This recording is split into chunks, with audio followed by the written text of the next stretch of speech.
Bien, bonjour à chacun.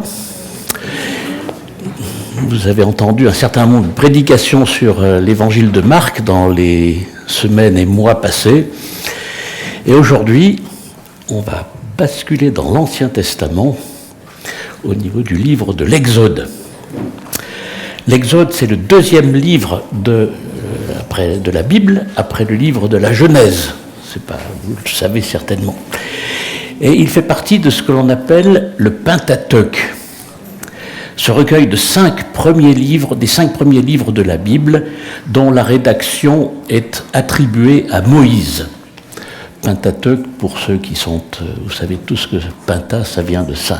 Pour ceux qui sont au collège, vous apprenez les pentagones, etc. Donc, sa rédaction est attribuée à Moïse. Cela n'est pas dit explicitement dans ces 5 premiers livres, mais les mentions répétées de révélations faites à Moïse, que l'on trouve tout au long du texte et de l'Ancien Testament, des 5 premiers livres, nous confortent dans cette position. D'ailleurs, si je me souviens bien, dans les Bibles allemandes, les 5 premiers livres se nomment premier Moïse, deuxième Moïse, troisième Moïse, quatrième Moïse, cinquième Moïse.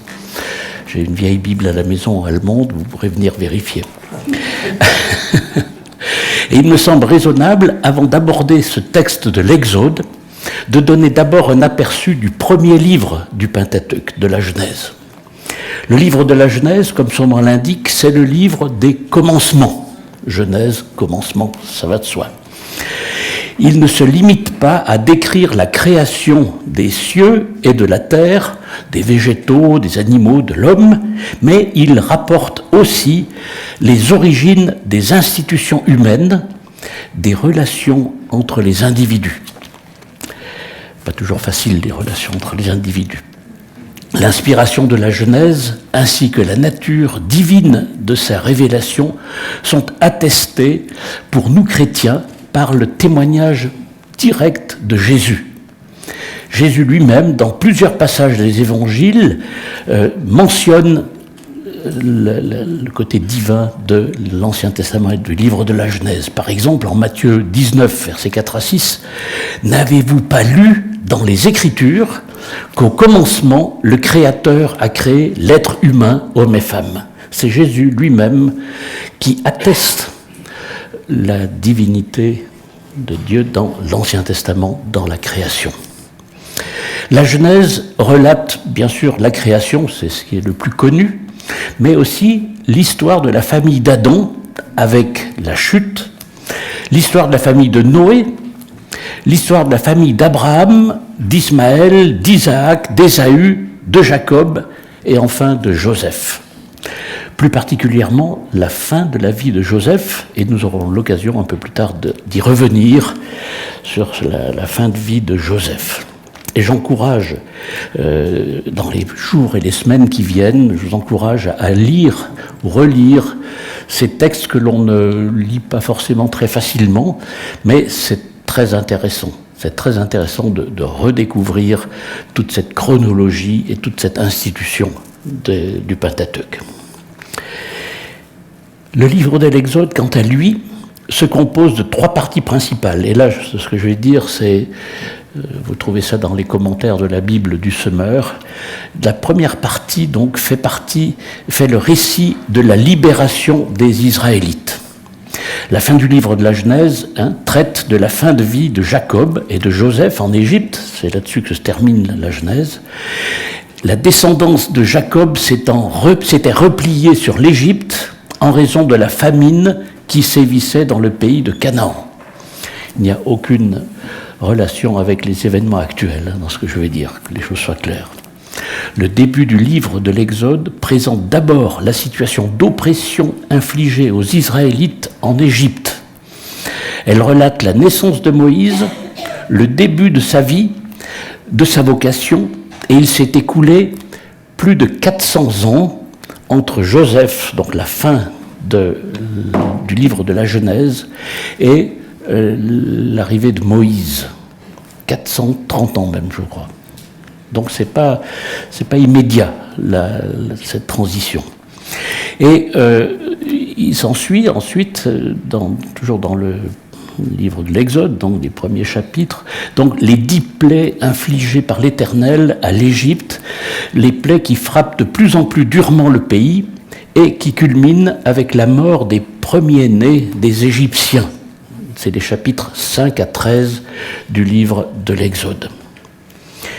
Les Israélites peuvent alors quitter l'Égypte, chargés des biens de leurs oppresseurs et aller rencontrer leur Dieu au mont Sinaï.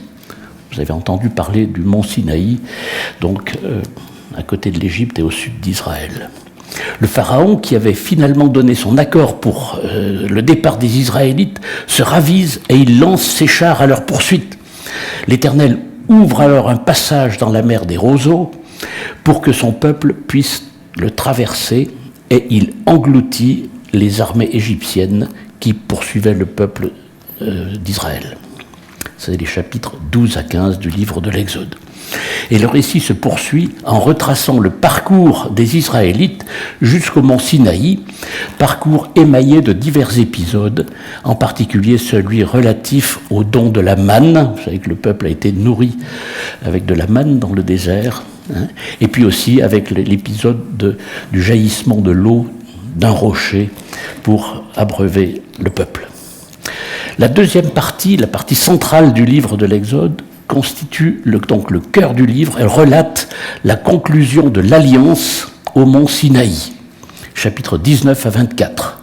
La libération, rapportée auparavant, avait pour but de rendre le peuple disponible pour une relation d'alliance avec Dieu. En outre, elle a révélé la puissance de Dieu, sa supériorité sur les autres dieux, ainsi que sa bienveillance envers Israël. Et c'est sur cette base que Dieu va maintenant demander à Israël de le reconnaître comme son suzerain. Dieu, qui a agi en faveur d'Israël pour le libérer de l'esclavage, exprime donc maintenant sa volonté de le prendre pour son peuple et de devenir son Dieu. Il lui apparaît et s'adresse à lui. Et le chapitre 24 relate la cérémonie de la conclusion de cette alliance. Au chapitre 20, donc un peu avant, eh bien, vous avez l'énoncé des 10 commandements, qui sont connus. Il y a eu des films, on en parle souvent, et les chrétiens sont aussi attachés à ces 10 commandements. C'est dans le livre de l'Exode, chapitre 20. Et donc c'est au cœur de la loi mosaïque, la loi de Moïse. Et les chapitres 20 à 23 constituent le livre de l'Alliance, avec un développement des explications du décalogue. Et il faut comprendre cette loi comme étant la charte de la relation entre Dieu et son peuple. Donc ça, c'est la partie centrale du livre de l'Exode. Et la troisième partie, chapitres 25 à 40, décrit l'habitation de Dieu au milieu de son peuple dans le tabernacle. On y trouve tous les détails sur le tabernacle, sa construction, les objets du culte, les vêtements des prêtres, etc. Vous lisez ça et vous êtes surpris par tous les détails qui sont donnés. Et donc, lisons maintenant le texte qui nous est assigné, qui m'est assigné en l'occurrence, donc aujourd'hui, les 14 premiers versets de ce livre de l'Exode. Voici la liste, verset 1, voici la liste des fils d'Israël qui ont accompagné Jacob en Égypte, chacun avec sa famille, Ruben, Siméon, Lévi et Juda, Issachar, Zabulon et Benjamin, Dan et Nephtali, Gad et Azer. Les descendants de Jacob étaient au nombre de 70 en tout. Joseph étant déjà en Égypte à ce moment-là, Joseph mourut, ainsi que tous ses frères et toute leur génération. Les Israélites furent féconds, ils prolifèrent, se multiplièrent et devinrent de plus en plus puissants, si bien que le pays en fut rempli, le pays d'Égypte. Un nouveau roi vint au pouvoir en Égypte. Il ne connaissait pas Joseph. Il dit à ses sujets, « Voyez, le peuple des Israélites est plus nombreux et plus puissant que nous. Il est temps d'aviser à son sujet pour qu'il cesse de se multiplier. Sinon, En cas de guerre, il risque de se ranger aux côtés de nos ennemis et de combattre contre nous pour quitter ensuite le pays. Alors, on imposa aux Israélites des chefs de corvée pour les accabler par des travaux forcés. C'est ainsi qu'ils durent bâtir pour le pharaon des villes de Python, les villes de Python et de Ramsès, pour servir de centre d'approvisionnement. Mais plus on les opprimait, plus ils devenaient nombreux, et plus ils se répandaient au point que les Égyptiens les prirent en aversion. Alors ceux-ci les réduisirent à un dur esclavage, et ils leur rendirent la vie amère par de rudes corvées. Ces corvées, c'était la fabrication de mortiers, la confection de briques, des travaux en tout genre dans les champs, bref, toutes les tâches auxquelles on les asservit avec cruauté. Voilà les 14 premiers versets du livre de l'Exode qui nous précisent un peu le contexte général. Donc, je vais donner un titre de cette introduction sur l'Exode comme étant une situation inexplicable. C'est inexplicable. Si l'on considère ce début de livre de l'Exode sans rien connaître de la Genèse, eh bien on peut dire que les Israélites sont dans une situation vraiment désespérée, catastrophique, mais aussi incompréhensible, inextricable. En effet, le Pharaon ne digère pas leur capacité à se multiplier et à prendre de l'importance numérique. Il va mettre en place un système d'oppression qu'il imagine imparable en les accablant de travaux forcés. Et il est bien vrai que de tels sévices devraient logiquement affaiblir et anéantir l'énergie du peuple, et donc anéantir sa capacité à faire des enfants et à les élever. Mais là, c'est le contraire, c'est un premier miracle, c'est l'inverse qui se produit, et le verset 12 nous dit « Plus on les opprimait, plus ils devenaient nombreux. » Comment ça se fait ? C'est à n'y rien comprendre, sauf à considérer une action directe de Dieu, mais aussi l'action de la parole de Dieu dans le cœur des Israélites. Et on va essayer d'analyser, de comprendre pourquoi il en est ainsi, alors que c'est contre nature et que c'est miraculeux.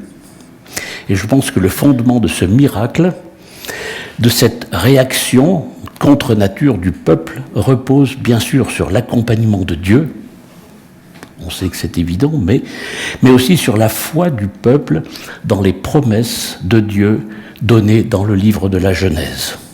Et c'est pour ça que j'ai parlé tout à l'heure de la Genèse. Et un premier indice que nous trouvons dans les tout derniers versets de la Genèse, chapitre 50, versets 22 à 26, nous parle de Joseph. Et je vous invite à écouter encore quelques versets sur Joseph à la fin de la Genèse, chapitre 50, verset 22. Joseph demeura en Égypte, ainsi que la famille de son père. Il y vécut 110 ans. Il vit les descendants d'Éphraïm jusqu'à la 3e génération. De plus, les enfants de Makir, fils de Manassé, furent placés sur ses genoux à leur naissance. À la fin de sa vie, il dit aux siens « Je vais mourir.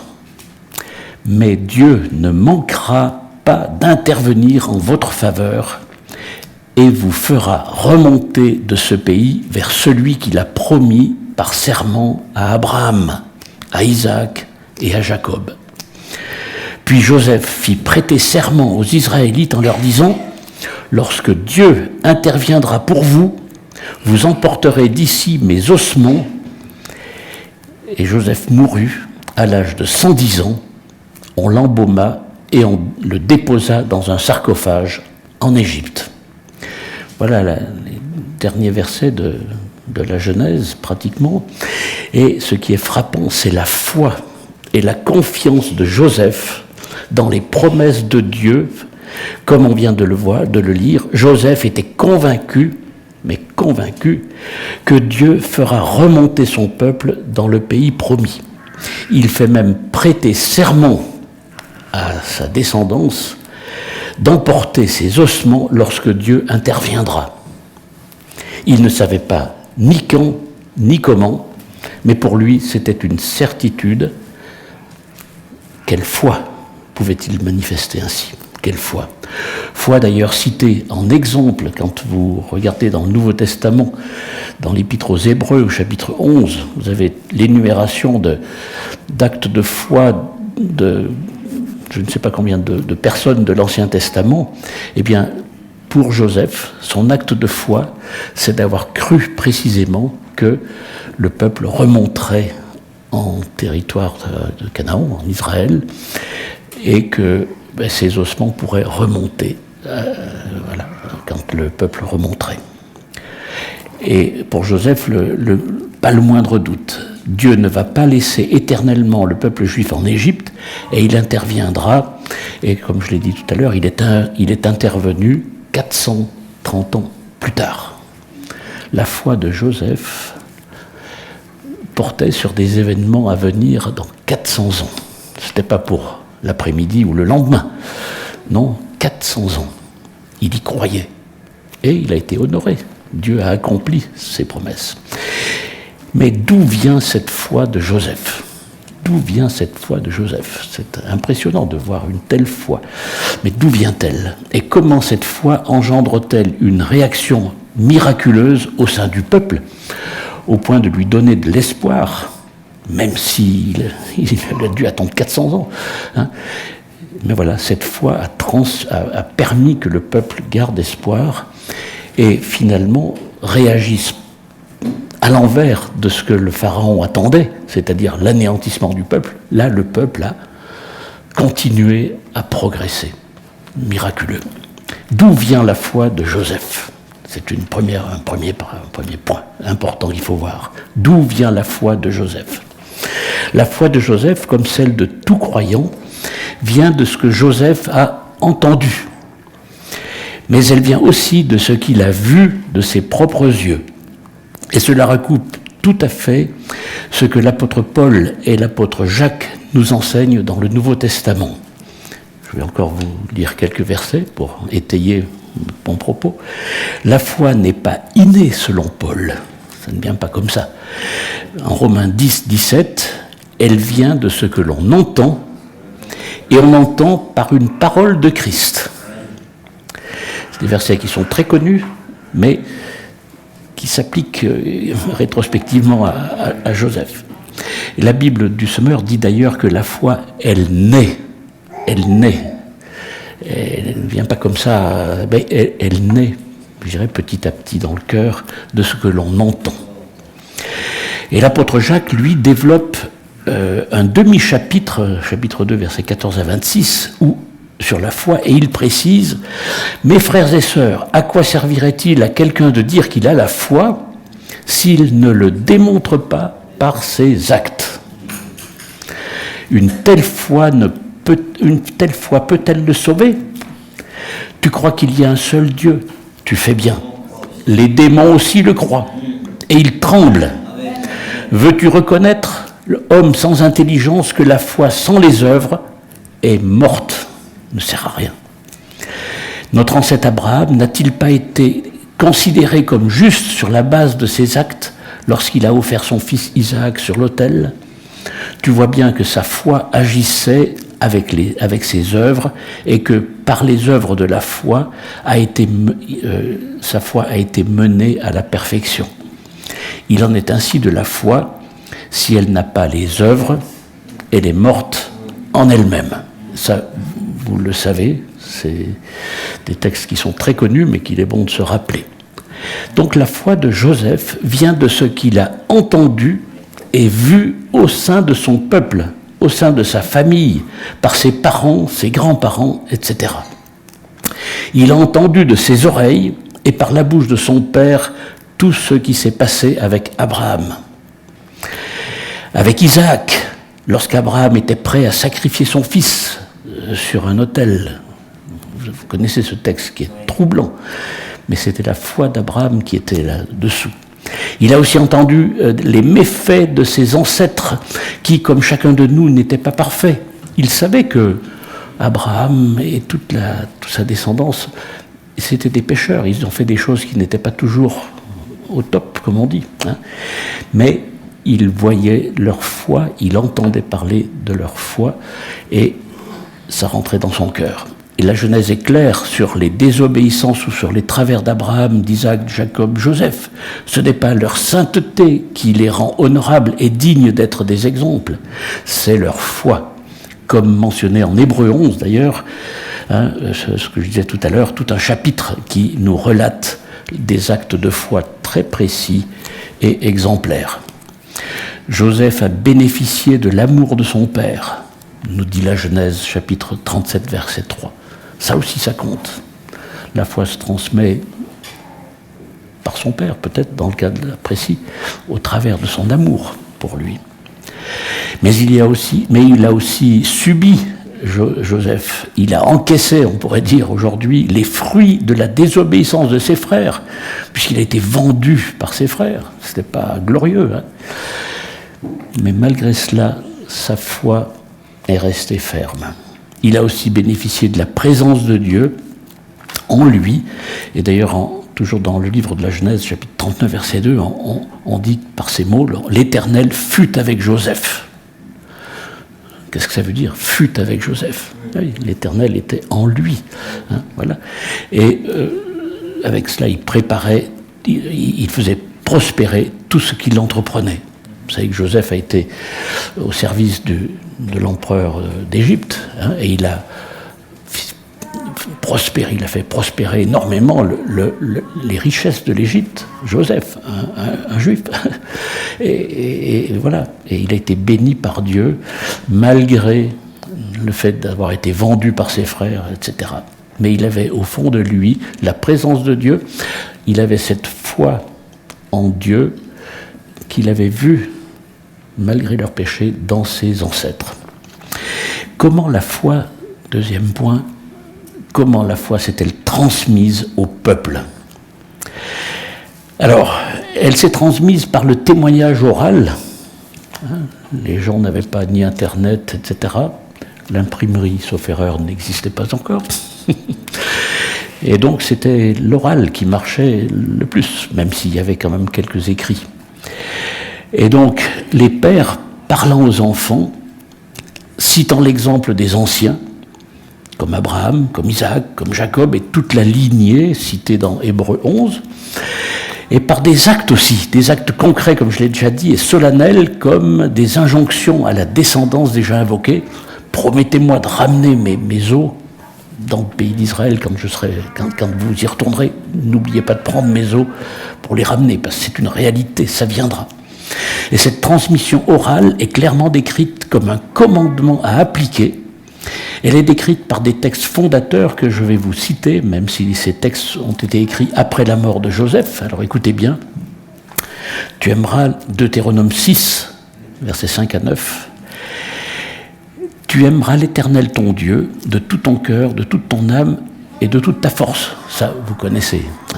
Que ces commandements que je te donne aujourd'hui restent gravés dans ton cœur. Écoutez bien là maintenant. Tu les inculqueras à tes enfants. Tu en parleras chez toi, dans ta maison, et quand tu marcheras sur la route, quand tu te coucheras, quand tu te lèveras. Qu'ils soient attachés comme un signe sur ta main et comme une marque sur ton front. Tu les inscriras sur les poteaux de ta maison et sur les montants de tes portes. Et il y a un psaume, le psaume 78, qui reprend la même idée, mais je vais quand même aussi vous le lire. Nous avons entendu et nous savons que ce que nos pères nous ont raconté. Nous n'allons pas le cacher à leurs descendants. Nous redirons à la génération suivante les œuvres glorieuses de l'Éternel, les puissants actes et les prodiges qu'il a accomplis. Il a fixé une règle en Jacob, établi une loi en Israël, et il a ordonné à nos ancêtres d'enseigner tout cela à leurs enfants, afin que la génération suivante puisse l'apprendre et que les enfants qui viendront à naître se lèvent à leur tour pour l'enseigner à leurs propres enfants, afin qu'ils placent leur confiance en Dieu et qu'ils n'oublient pas comment Dieu a agi et qu'ils observent ses commandements, qu'ils ne ressemblent pas à leurs ancêtres, génération indocile et rebelle, génération au cœur trop inconstant et dont l'esprit n'était pas fidèle à Dieu. Ce commandement très central de l'amour de Dieu en Deutéronome 6, tu aimeras le Seigneur ton Dieu, c'est le premier commandement que Jésus d'ailleurs reprend, eh bien, il le reprend comme étant le plus grand commandement, mais inséparable aussi de l'amour du prochain. Et cet homme, c'est l'homme dans son entier qui est concerné, le cœur, de tout ton cœur, l'âme, de toute ton âme, la force, c'est-à-dire, avec d'autres mots qui donnent des petites nuances, la volonté, l'intelligence, les sentiments, les actes, c'est tous les moments de la vie qui sont concernés par ce texte. Tous les moments de la vie sont concernés pour la transmission de la foi. Et donc, j'arrive vers la conclusion. Qu'en est-il pour moi, aujourd'hui, au XXIe siècle, en France, en région parisienne? C'est à cela que Dieu appelle ses enfants, déjà dès avant l'arrivée de la terre, en terre promise. Et c'est à cela qu'il nous appelle aujourd'hui encore en Jésus-Christ. Et nous voyons que cet appel solennel d'en parler aux enfants, d'en parler à notre famille autour de nous, donc, est assorti de la communication, donc de cet appel, c'est-à-dire le commandement, tu aimeras ton Dieu, est assorti de la communication du message à nos enfants dans toutes les phases de nos journées, toutes les phases de nos activités et de nos âges. Je suis peut-être le plus âgé dans cette salle, je crois maintenant, mais le plus jeune est concerné aussi. Voilà, tout le monde est concerné. Dans nos paroles, certes, mais aussi dans nos actes. C'est ce que Joseph a pratiqué dans sa vie de foi, même sur son lit de mort. Et Joseph a vraiment eu un parcours. Relisez ce texte, c'est magnifique, c'est même très dur par moments, mais c'est magnifique de voir toute l'évolution dans la vie de Joseph, avec sa foi. Et la question qu'on peut se poser, qu'est-ce que notre conjoint, qu'est-ce que nos enfants, qu'est-ce que les frères et sœurs de l'Église, mais aussi nos voisins et nos collègues voient de notre foi? Qu'est-ce qu'ils voient de notre foi? Est-ce que nous mettons nous-mêmes les principes de foi en action dans notre quotidien, tous les jours, avec tout notre cœur, toute notre force, toute notre âme, comme dit ce commandement de l'Ancien Testament repris par Jésus? Les enfants sont des témoins. Je trouve une expression, des capteurs, si vous comprenez, ceux qui ont fait un peu de process industriel, les capteurs, c'est très utile. Mais les enfants sont des capteurs très fiables pour discerner la réalité de notre engagement, de notre engagement de foi, à savoir si nos actes et nos paroles concordent, si nos paroles ne sont pas trop différentes de nos actes et réciproquement. Que ce soit pour notre santé, pour notre subsistance, pour nos priorités financières, pour nos priorités immobilières, pour le soutien de l'Église, pour nos loisirs, pour l'accompagnement de nos enfants, etc. Pour tout cela, est-ce que nous montrons que nous comptons sur les bontés de Dieu plutôt que sur nos économies, plutôt que sur notre capital, plutôt que sur nos ressources personnelles, plutôt que sur notre capacité personnelle? Est-ce que nous sommes prêts à agir par la foi dans le sens des principes bibliques, même lorsque tout le monde qui nous entoure fait différemment? Pas facile. Est-ce que nous parlons à nos enfants des bontés de Dieu en général, mais aussi des délivrances suite à des situations difficiles, même suite à nos faux pas? Il est important de montrer à nos enfants que nous ne sommes pas parfaits, mais que quand nous avons péché d'une manière ou d'une autre, et qu'ils ont pu le voir, eh bien que nous demandons pardon à Dieu, et que nous leur demandons éventuellement pardon à eux aussi. Est-ce que nous en parlons de toutes ces choses, ou est-ce que nous les taisons? les textes de Deutéronome 6 et le psaume 78 que nous avons lus, eh bien, nous ordonnent, ils ne nous laissent pas le choix, nous ordonnent d'en parler. Et j'étais très encouragé dans les témoignages qui ont été donnés par plusieurs lors des cérémonies de baptême il y a 3 semaines, je ne sais plus, 15 jours, 3 semaines, eh bien que souvent, certains baptisés ont mentionné le témoignage oral de leurs parents. Ça m'a vraiment fait chaud au cœur d'entendre ça.